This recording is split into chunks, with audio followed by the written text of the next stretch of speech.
Hey, coucou tout le monde, j'espère que vous allez bien. Aujourd'hui, nous sommes le 24 août et nous allons voir la nouvelle mise à jour.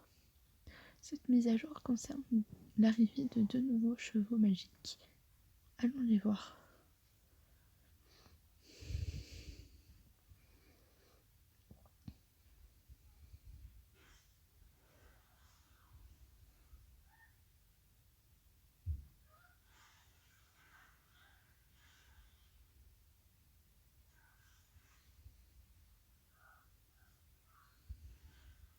Alors nous avons le Hanté qui est ici avec son animal de compagnie et l'Éméra avec son petit renard aussi. Les deux animaux de compagnie sont absolument magnifiques. Nous allons commencer par l'Éméra. Il est très beau. Il est sur sa forme, c'est un Haflinger.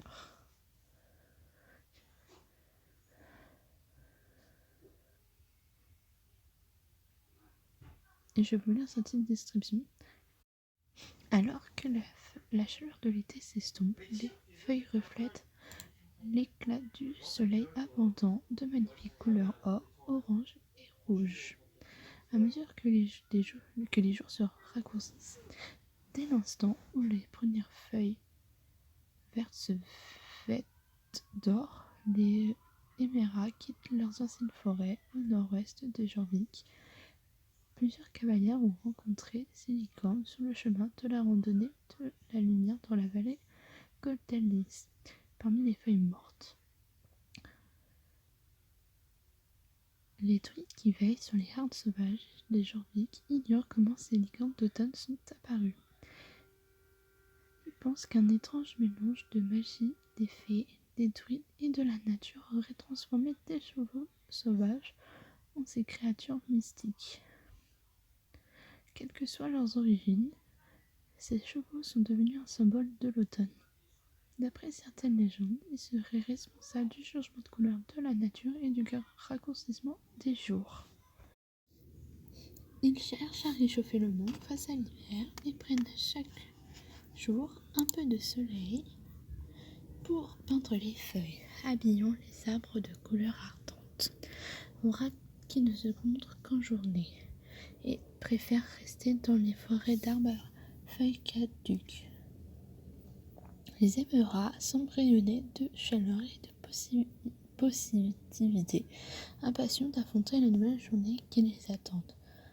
Ils s'adaptent bien au changement et s'épanouissent en partageant de nouvelles expériences avec leurs amis.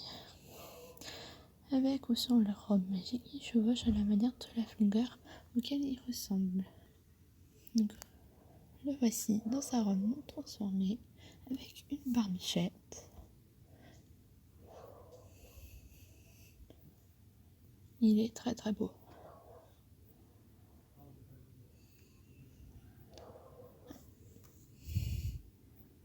Maintenant, nous allons voir ses allures. Ce sont, comme je l'ai dit, les allures de le Haflinger que l'on connaît maintenant.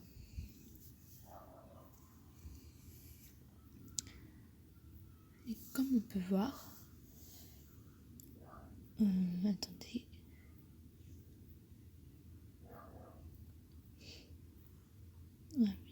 Voilà, on voit mieux. Nous voyons ici une tresse qui est là aussi dans sa robe transformée. Qui est juste ici. Maintenant, place à l'Hanté. L'Hanté, du coup, est le même que l'Éméra, qui est dans sa robe non transformée, très magnifique aussi. Il est très beau. Maintenant, je veux faire sa description. C'est lorsque les journées d'automne pluvieuses laissent place à des nuits humides et froides que les Hantés font leurs apparitions, tels des champignons ayant poussé comme par magie pendant la nuit. Ils quittent alors leur forêt située au nord-ouest de Jorvik. Les druides qui veillent veille sur des créatures magiques qui ignorent comment ces licornes d'automne sont nées. Ils pensent qu'un étrange mélange de magie de fées, de druides et de la nature aurait transformé des chevaux sauvages en ces créatures mystiques. En fait, il ressemble énormément au Emera, sauf qu'il a à la place les champignons. D'après la légende, les Antais seraient responsables de la décomposition des feuilles mortes et de l'arrivée des champignons. On raconte qu'ils encouragent la nuit à durer plus longtemps en tenant compagnie à la lune et aux étoiles. Les Antais se montrent dans les grottes, les zones humides, pendant les averses ou pendant la nuit, là où poussent les champignons. Plusieurs cavalières ont raconté ces licornes sur le chemin de la randonnée de la lumière de Valise parmi les champignons bioluminescents. Les Antais sont froids au toucher, solennels et observateurs. Malgré leur apparence froide, ils sont chaleureux, à l'aise avec leurs amis, avec ou sans la robe. Ils chevauchent de la manière du Haflinger auquel ils ressemblent. Donc ils sont très très proches l'un de l'autre, sauf qu'il y en a un en lien avec les champignons et la nuit, et l'autre qui ressemble avec la chaleur, les feuilles mortes, enfin voilà. Maintenant, je vais voir lequel je vais prendre.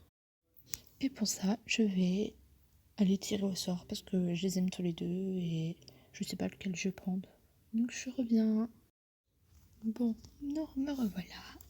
Et mon choix se porte du coup sur Anté. Donc nous allons prendre ce magnifique cheval. Je vais passer aussi tout ce moment-là parce que je veux pas qu'elle se prolonge plus la vidéo.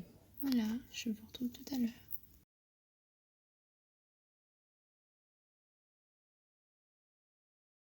Hey, nous revoilà. Alors maintenant, je vais vous la montrer plus en détail. Et j'ai décidé de l'appeler Rune Moon. Car, comme son nom l'indique, pour ceux qui ont un peu de base en anglais, rune signifie rune en français. Donc c'est assez basique. Et moon signifie lune, donc ce qui fait lune runique. Donc on va sortir de mon écurie et je vais vous montrer plus en détail. Je n'y vais pas vous remonter les pas parce que c'est vrai que je vous ai déjà montré avec j'ai déjà montré en faisant l'achat. Donc je vais faire le cabré et les sauts. Donc c'est parti.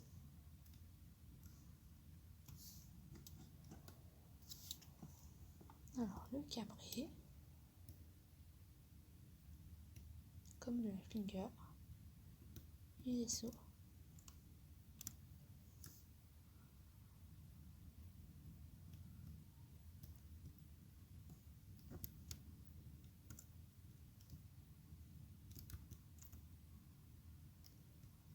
Elle est magnifique. Le Haflinger est devenu ma race en réalité très préférée après le Kalteke. Donc voilà, c'est un plaisir de monter ce genre de chevaux. Donc voilà.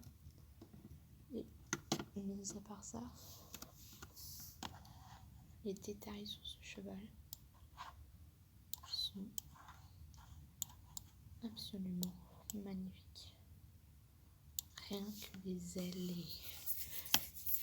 dessinées, les runes sur ses pattes, la mousse aussi, les champignons.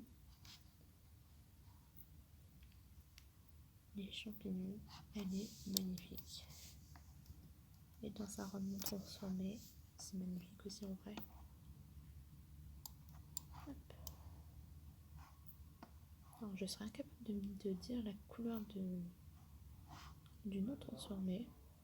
Donc dites-le moi en commentaire si vous savez. Mais on voit sur la croupe des détails de points. Non mais en vrai il est magnifique. Il est sublime et en plus on ne voit pas la barbichette. Et en plus il a la barbichette aussi. Donc voilà, j'espère que cette vidéo vous aura plu. Mais en tout cas je suis très fière de l'avoir acheté. Donc je vous retrouve à la semaine prochaine. Ciao!